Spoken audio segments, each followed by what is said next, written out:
Praise the lord. హల్లెలూయా. దేవుని నామానికి స్తోత్రాలు. మీ అందరికీ నా వందనాలు తెలియజేస్తున్నాను. ఈ దినం కొరకు పరిశుద్ధాత్మ దేవుడు సిద్ధపరిచినటువంటి మాటలు.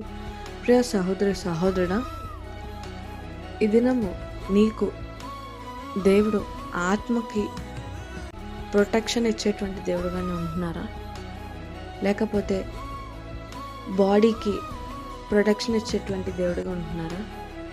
చనిపోయిన తర్వాత కూడా నీకు దేవుడు ప్రొటెక్షన్ ఇస్తున్నారని చెప్పి తెలుసా అని చెప్పి దేవుడి దినం అడుగుతున్నాను నేను. మనం బైబిల్ గ్రంథంలో మనం చూసుకున్నట్లయితే మోషేని మనం ఒకసారి మోషేని చూసుకున్నట్లయితే మోషే పుట్టుక మునుపు నుండి చిన్నప్పటి నుండి ఆయన్ని ఎంతో కాపుదల, దేవుని యొక్క ప్రణాళిక చొప్పున ప్రతి చోట ఆయన ప్రొటెక్షన్ని మనం చూస్తున్నట్లుంటాం. చిన్నప్పుడు ఏంటి, మగ శిశువుల్ని చంపమని చెప్పి ఆజ్ఞ ఇచ్చినప్పుడు నైలు నదిలో వదిలి ఆ యొక్క శిశువుని ఆయన ప్రణాళిక చొప్పున ఐగుప్తీయ స్త్రీ ద్వారా తను పెంచబడేలాగా దేవుడు ప్రణాళిక చేశారు. అది కాక అతడికి పాలివ్వడానికి అతని యొక్క తల్లిని మరలా అతని దగ్గరికి పంపినట్టు అవకాశం ఆయన కల్పించినట్టు మనం అక్కడైతే చూసుకోవచ్చు. అదేవిధంగా మోషేని ఆయన అగ్నితో ఆయన నింపినట్టు మనం చూస్తాము. మండుచున్న పొద తర్వాత నుండి ఆఫ్టర్ మండుచున్న పొద, బిఫోర్ మండుచున్న పొద ఒక ఎక్స్పీరియన్స్ మనం చూస్తే, మోషేని ఇప్పుడు తను ఒక వ్యక్తిని చంపేస్తాడు ఐగుప్తులో ఉన్నప్పుడు.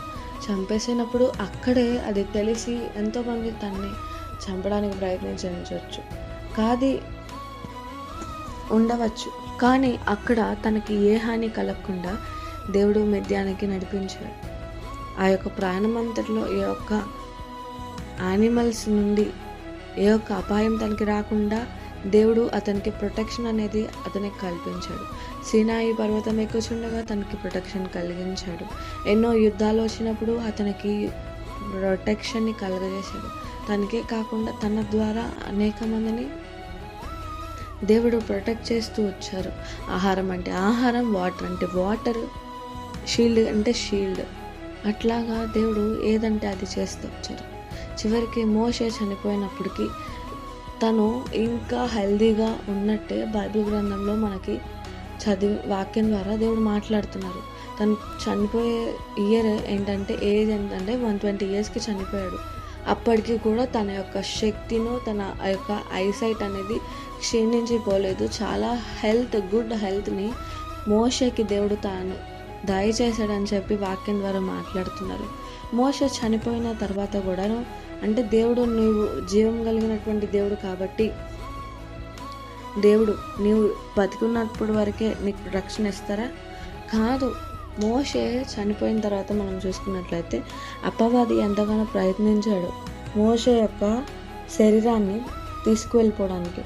కానీ ఆయన దూతల కావలి ఉంచి ఆ యొక్క మోషే యొక్క శరీరాన్ని ఎవ్వరికి తెలియకుండా ఆయన యొక్క మహిమతో ఆయన ఒక చోట దాచిపెట్టినట్టు మనం చూస్తాం.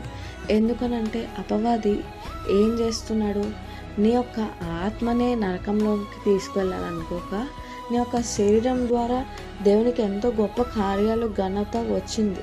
అదే ఇప్పుడు నీ ద్వారా చెబితేనే మనుషులు మ్యానిపులేట్ అవుతారు అన్నట్టు మోషే ఎన్నో గొప్ప కార్యాలు చేశాడు. దేవుడి చేత ఎంతో గొప్పగా వాడబడ్డాడు. అతని యొక్క శరీరాన్ని వాడుకొని తన యొక్క క్రియలు చేయాలని చెప్పి ఆ యొక్క ఉద్దేశాలను దేవుడు చూశాడు. అందుకోసమే ఆ యొక్క శరీరాన్ని కూడా మహిమలో ఎక్కడో దాచిపెట్టారు. ఆ యొక్క స్థలం ఇప్పటి వరకు ఎవరికి తెలియదు. ఆ యొక్క శరీరం చుట్టూ కూడా తన యొక్క దూతల యొక్క ప్రొటెక్షన్ని దేవుడు ఉంచినట్టు మనం బైబిల్ గ్రంథంలో చూస్తాం. అదేవిధంగా దేవుడు నీకు ఫిజికాలిటీని ప్రొటెక్షన్ ఇస్తా అంటున్నారు. సంపూర్ణమైన ఆరోగ్యాన్ని దయచేస్తా అంటున్నారు. నువ్వు బాధపడినప్పుడు నిన్ను ధైర్యపరుస్తా అంటున్నాడు. నిన్ను శక్తి లోపించినప్పుడు నిన్ను శక్తితో నింపుతా అంటున్నాడు. నీవు చనిపోయిన తర్వాత నీ యొక్క శరీరాన్ని కూడా ఆయన ప్రొటెక్ట్ చేసేటువంటి దేవుడిగా ఉన్నాడని చెప్పి ఈ దినం నీతో మాట్లాడుతున్నారు. ఎందుకనంటే ఆయనకి నువ్వెంతో ప్రీషియస్. ఆయన్ని ఎవరి స్వరూపంలో చేసుకున్నారు? నీ యొక్క స్వరూపంలో చేసుకున్నారు. ఇప్పుడు నువ్వు బ్రతికి ఉండగా నీకు ఆయన యొక్క ఎటర్నల్ ప్రొటెక్షన్ అనేది, పవర్ఫుల్ ప్రొటెక్షన్ అనేది నీ యొక్క స్పిరిట్కి, నీ యొక్క బాడీకి కావాలి అంటే నీవు చేయాల్సింది ఏంటంటే, అపవాదికి ఎంత మాత్రం నీ మీద అధికారం ఉండకూడదు నేను యూజ్ చేసుకోవడానికి. అంటే నీవు చేయాల్సింది ఏంటి? నీవు చనిపోయినాక యూజ్ చేసుకుంటాడు మోసలాగా అంటే కాదు. నీవు బతుకున్నాక కూడా అపవాది ఎంతోమందిని పట్టి పీడించినట్టు మనము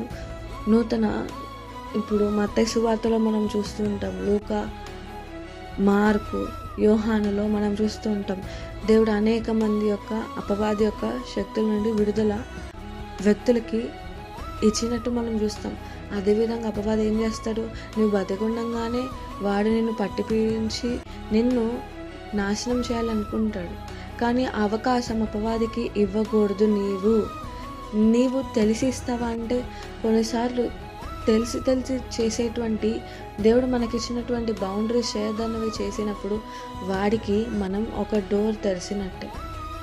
డోర్ తెరిచి నువ్వు రప్పించినటువంటి సిచ్యువేషన్ నువ్వు క్రియేట్ చేసుకునేటువంటి వ్యక్తిగా ఉంటావు. ఈ దినం నీవు అటువంటి సిచ్యువేషన్ క్రియేట్ అవ్వకూడదు. నీవు అపవాదికి నీ యొక్క లైఫ్ మీద, నీ యొక్క స్పిరిట్ మీద, నీ యొక్క బాడీ మీద అధికారము ఇచ్చేలాగా సిచ్యువేషన్ నువ్వు క్రియేట్ చేసుకోకూడదు. నీవు అల్టిమేట్ గాడ్లీ ప్రొటెక్షన్ నువ్వు పొందుకోవాలి అంటే నీవు చేయాల్సినవి ఏంటో దేవుడి దినం ఈ యొక్క 2-3 మాటలు పాయింట్స్ ద్వారా నీతో మాట్లాడాలనుకుంటున్నారు. మొదటిగా కన్సిస్టెంట్గా ఏసేలాగా ప్రార్థన చేసేటువంటి వ్యక్తిగా ఉండాలి. దేవునికి సన్నిహితంగా క్లోజ్ రిలేషన్షిప్ కలిగి ఉండాలి. మోషేలాగా, జీసస్ లాగా. ఎప్పుడైతే ప్రార్థన కన్సిస్టెంట్గా చేస్తావో, దేవుడికి క్లోజ్ రిలేషన్షిప్ నువ్వు ఎప్పుడైతే కలిగి ఉంటావో, ఆయన చెప్పేటువంటి మాటలు ప్రతి ఒక్క దానికి నువ్వు ఎప్పుడైతే ఒబే చేస్తావో, ఏసేలాగా ఆయన చెప్పినట్టు ఎప్పుడైతే నువ్వు చేస్తావో, ఎప్పుడైతే నువ్వు ఆయనకి నచ్చినట్టు జీవిస్తావో, అదేవిధంగా ఆయన యొక్క ఆత్మ ద్వారా నువ్వు ఎప్పుడైతే నింపబడతావో,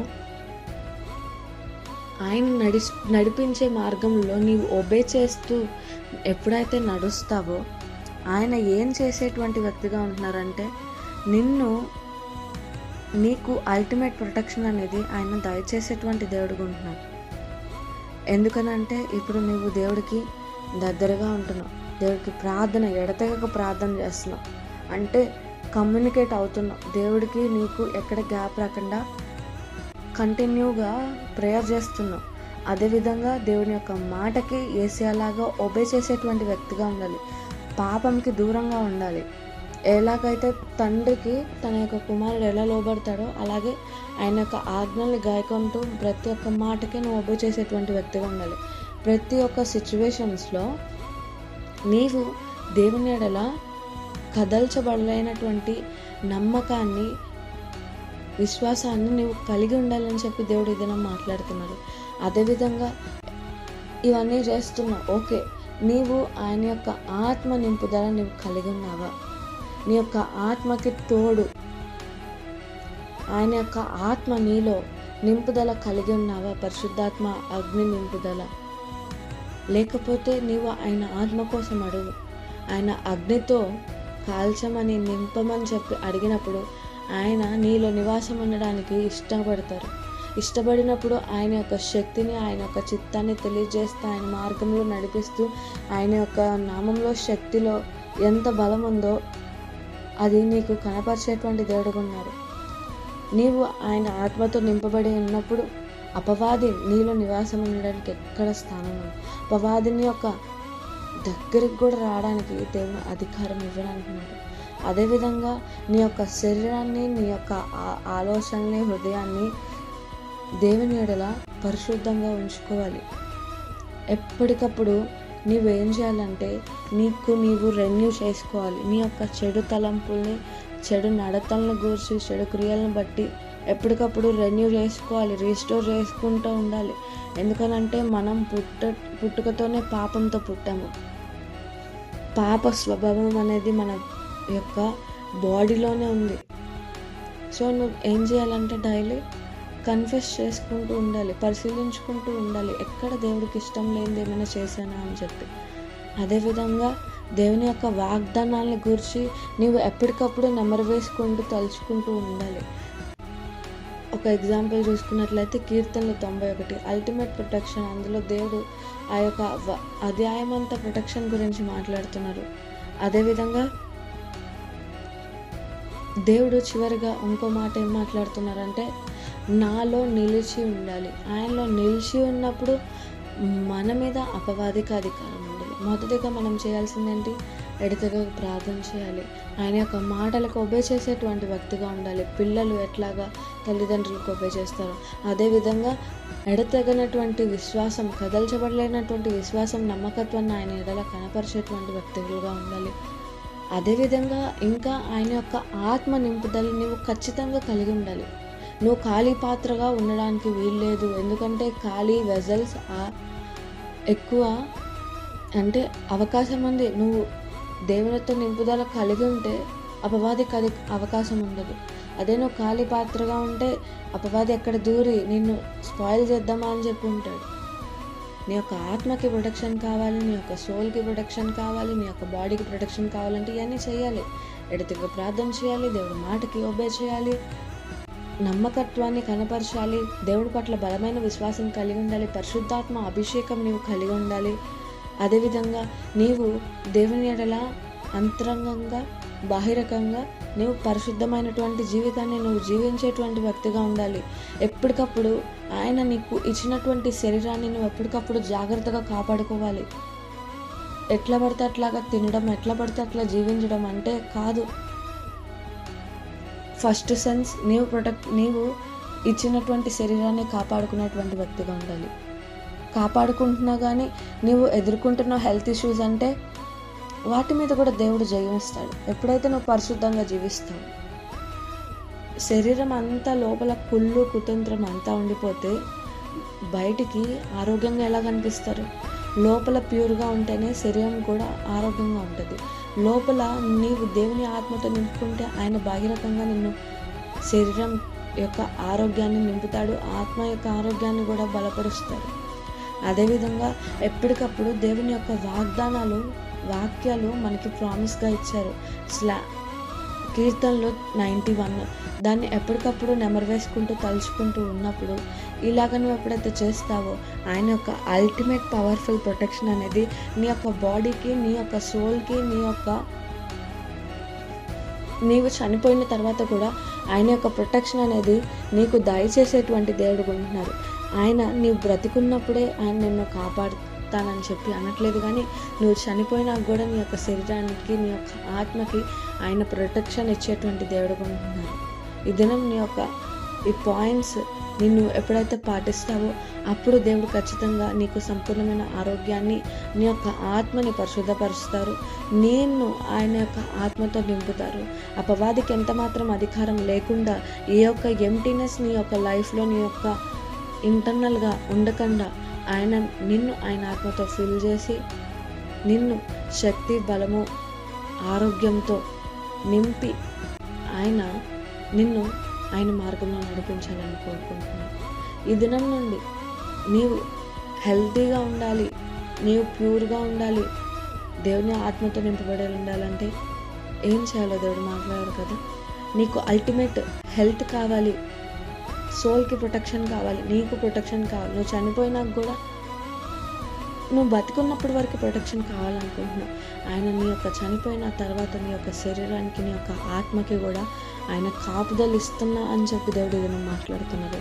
అట్లా కావాలి, బతికున్నప్పుడు కావాలి, చనిపోయినా కూడా కావాలంటే బతికున్నప్పుడు నువ్వు చేయాల్సినటువంటి క్రియలు నువ్వు చేసినప్పుడు, ఆయన బిడ్డలాగా నువ్వు జీవించినప్పుడు ఖచ్చితంగా నీకు ప్రొటెక్షన్ దేవుడు ఇచ్చేటువంటి దేవుడు ఉంటున్నారు. అట్టి కృపా దేవుడు మీకు దయచేయును గాక. ఆమేన్.